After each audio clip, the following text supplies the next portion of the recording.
Supercoach 360. Supercoach 360. Animation. Supercoach 360 podcast.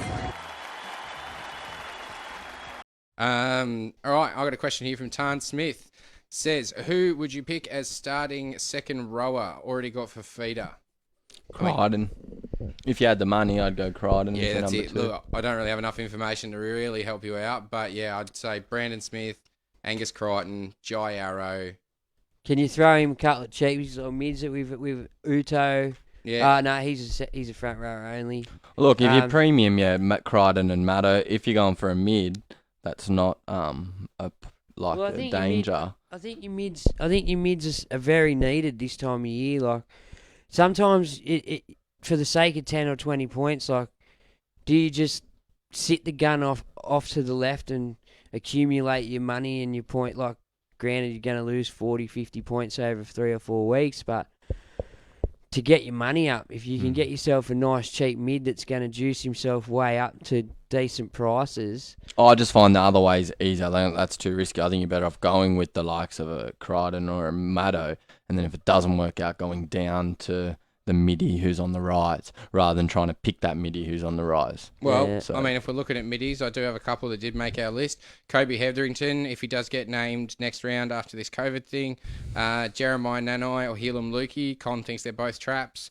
Carl Lawton, I think we've identified as a bit of a trap as well. Alicia Katoa definitely has potential over at the Warriors. Otherwise, you've got Josh Curran there as well, who's currently in lock, but will probably shift back to an Edwin Toe who does return, although I think that's mid-season, isn't it? It's still a fair while off. And on the cheap front, you can always go Isaac Targo, although you can always put him in your centres as well. Who else? And Ethan Bullimore, who has been named to start at Manly. So he might be another cheap option there, but he's dual position, front row, second row, depending on what you are aiming for. Berg, Guy, you got any questions there, mate? Yep. All right. So we had a few. Some of them we've already touched on. Aaron Jeffries was, shout out to him. He just touched on asking about the cheapies and the mids in the centre wing, who are must-haves and who we're passing on. I think we touched through all the cheaper options in the centre wing and what we liked. Bo Gleeson, shout out to him. He said, would you pick Nagama or Suwali, even though they're not playing round one? I would pick Suwali just because we know that he's going to make his way into that side eventually. Yeah, exactly. He's like Payne Haas for a couple of years ago. He's But guaranteed in to saying that, with the COVID year, it could be a year to rather get someone that's playing, especially if he's going to be a 4 or 5 week injury. He might be a dude you can downgrade to. Yeah, that's as it. well. Like that's another thing you should be looking at. Look at the length of his injuries.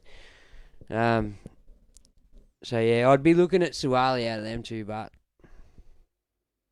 Yep. Next one from Adrianosaurus Rex. Ada. He's given the question: Cleary, Mann, or Hines/Munster?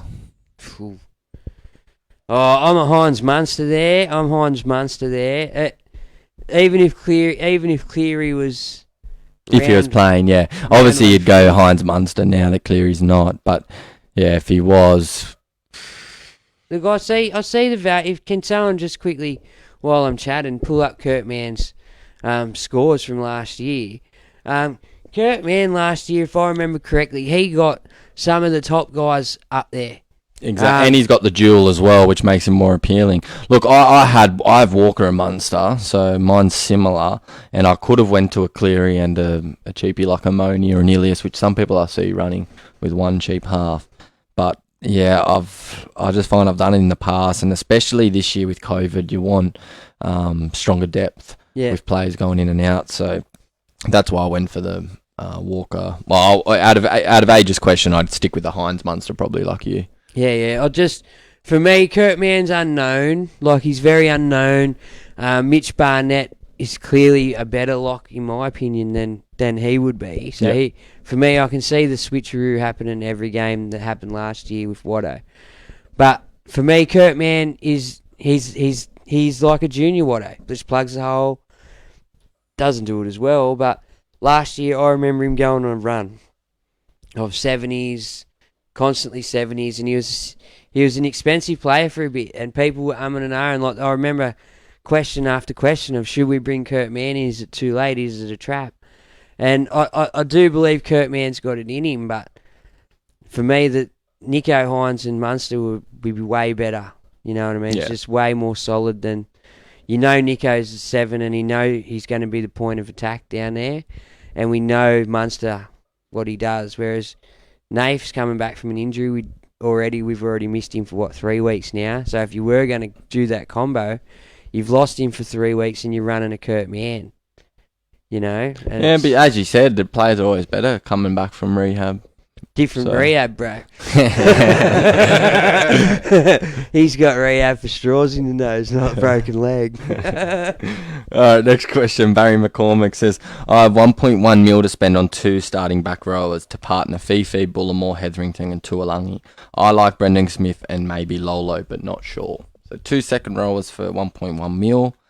He's already got DP, so you wouldn't go him anyway. I'd probably go... I don't know if it's off the top of my head. Like, I think Crichton and Crichton obviously be too expensive to partner up. So you're probably looking at Maddo and Murray might just get you under.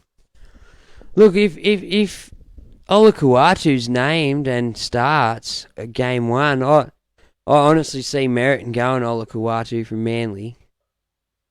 He's undervalued for the games he was playing, and like Con said, he's only played 2 years at NRL or something. Like, he's very new to the game. So, and by the end of last year, he was a great pod to have in your side. He was scoring tries and doing all sorts. So, if he's named round 1, you can make a massive saving. He's only at 511. Mm-hmm.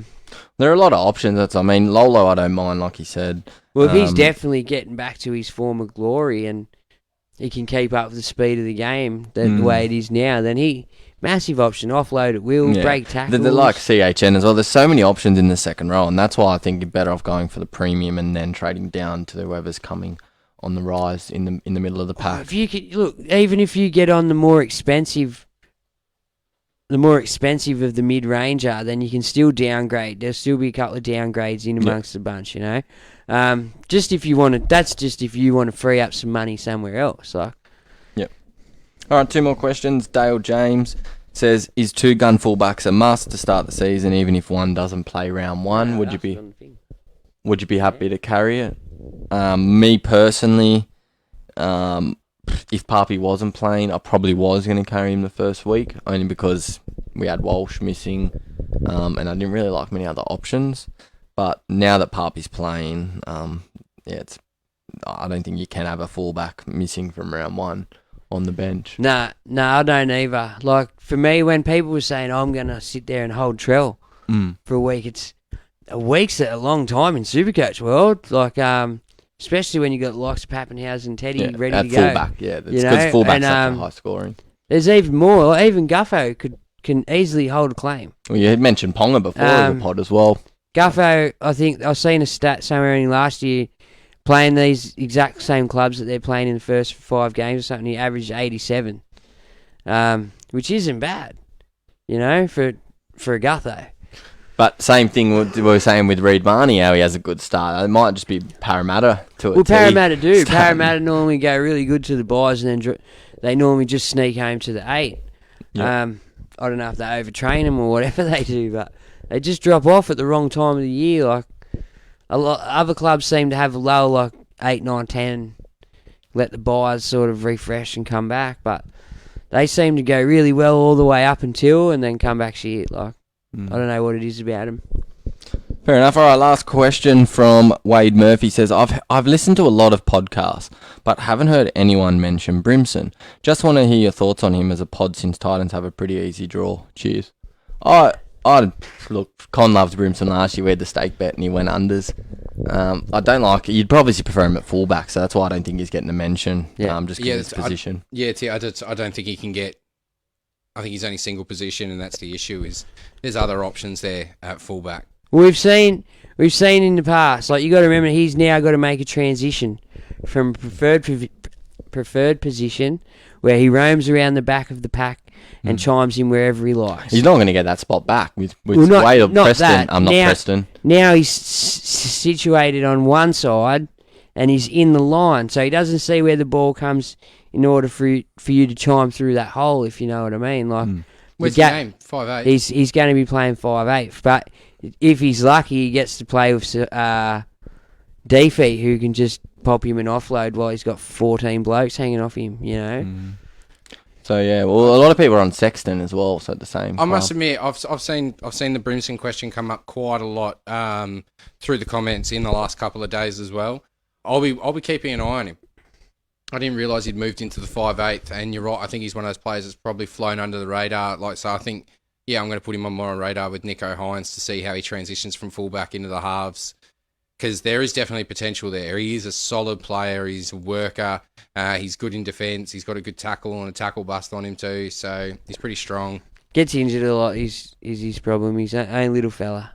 Yeah, well, not very big. For me, it's the price. Like 530k is very pricey for. It is for a bloke who's transitioning. You know what I mean? Like he's now not in his. I don't know if he played 6 during grade. I'm not sure. I didn't really look into it, but there's a real good chance he's going to drop a little bit of coin at least. When you play one, you get it open. You get the whole open paddock in front exactly. of you. You see everything. Like ball comes to you a lot if you get up into the line. Okay, I've got a few questions here. This one isn't really a question. Ben Fegan just says, don't you get peeny tingles seeing that Chook side? I mean, look, a little bit. It's going to be interesting to watch the Chooks this year, seeing them back at full strength. They were lethal before they had that horror run, so let's see what happens. Ken Bradfield is looking for some more leagues to join. I don't think I've got any at the moment. Does anyone have any leagues for Ken Bradfield to join? I haven't got codes.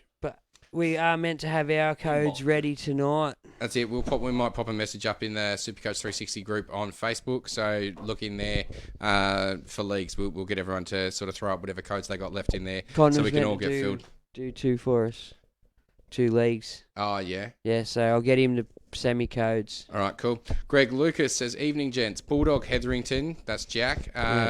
Is he a sneaky mid-pod this year as an edge back rower, but available in the front row in Supercoach?"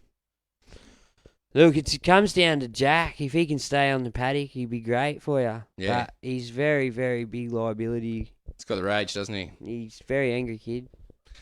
Sean O'Veira wants to know, is Katoni Staggs going to be kicking? And Jared Swan wants to know, no. Katoni Staggs. Yeah, I assume A-Ray's going to kick. Yeah. He's one of the best kickers in the game. He's got tons of experience. So, yeah. I think just because Katoni's coming back from injuries and stuff, it puts a bit too much pressure on him. He was a good replacement kicker for him. He doesn't have a bad kick on him. But yeah, I can't imagine him taking up first string kicking duties. Yeah, I think A-Ray's your man there. But if you like something about Katoni, then stick with it. You know what I mean? He's not a shit footballer. No, he's a very good footballer. He's a hard worker. He creates stuff all on his own. Sometimes, he can be absolutely lethal. So for me, it's a yes for Staggs, but no for the kicking. Well, I got one from Instagram. Jow Last. Boys, what are your thoughts on captaining Big Payne Haas in the front row in the first round against the Rabbitohs? Nah, I think you got to captain ceiling players, man. You got to captain fullbacks, halves, hookers, people who have the ability to be constantly scoring tries. Payne Haas is a big boy. For me, I'm going to just stop you there. Yeah. We've just had fucking 3 weeks of rain. Yeah. All the grounds in the world are wet. Yes. Definitely. Which, for me, that adds to Payne Haas's value. Also, with the lack of Flegler and Hetherington that has weakened their front row, or it gives Payne Haas bigger minutes, bigger opportunities. Probably more responsibility too, especially if they're up the attacking the try line. You know what? 2 years ago, I would have said lock that in. Yeah, lock in. Bloody great choice. Man. But that's right. If you can find a place where there hasn't been a lot of rain, and you can turn on a 2-cent piece, that brings in your backs. But if it's been raining for days everywhere, you can see these games, and I think it might be a forwards week.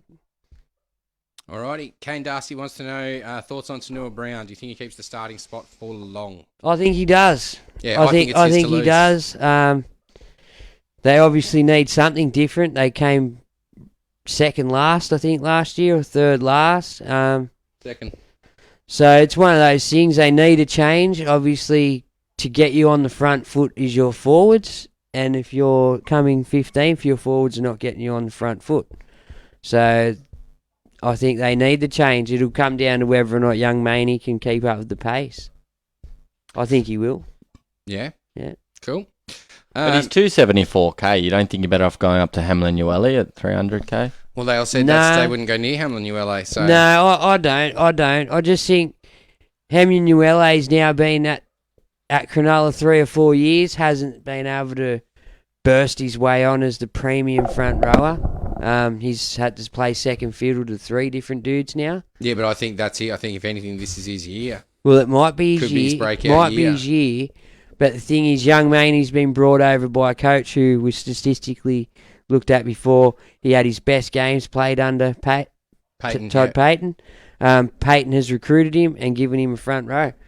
So you obviously see something in the kid. Well, he does, and if he's still young, you can assume his motor's big. Yep. You know, so hopefully young Maney's. I've got him. That's why I'm a bit like go young, but.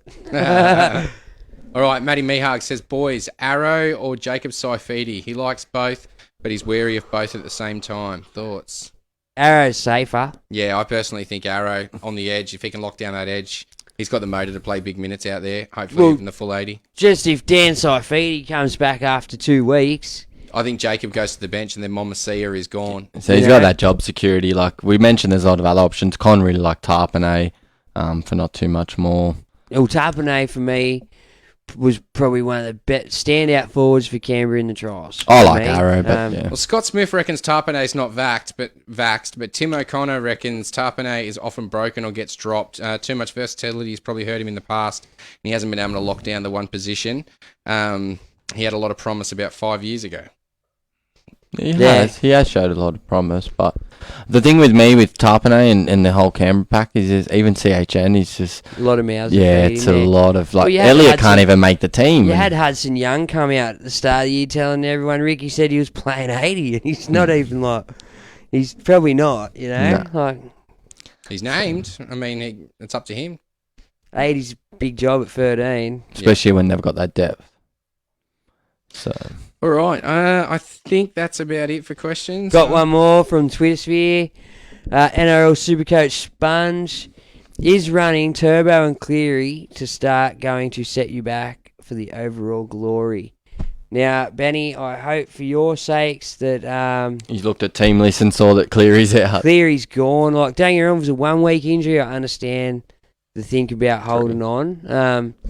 But with the 3 to 4 weeker, that for me, it's time for you to build. Con, I think it was, who's got 300 grand on the. Yeah, so Or Con's idea $400,000. was that you downgrade to someone like Kiri or something like that, whoever you want in the halves there, but you leave the cash on the bench. So as soon as Nath's named, you can just take whatever price rise you've managed to gain out of that half and flip them up to someone or flick one of them and then, use your dual positions and stuff to play around to keep which players based on form. So if Kiri starts strong, you keep him and you maybe move on Ilias or something like that. You see what you can do, but you leave your Nath money over to the side. Not me, Alright. but anyway. Yeah, Can't. I mean, look, I don't know how I'm going to make the money if I don't, so I'm seriously considering leaving 300 or 400k there just to make it easier for me. I'm a spender. Yeah, I know you are. Make sure Supercoach 360 podcast.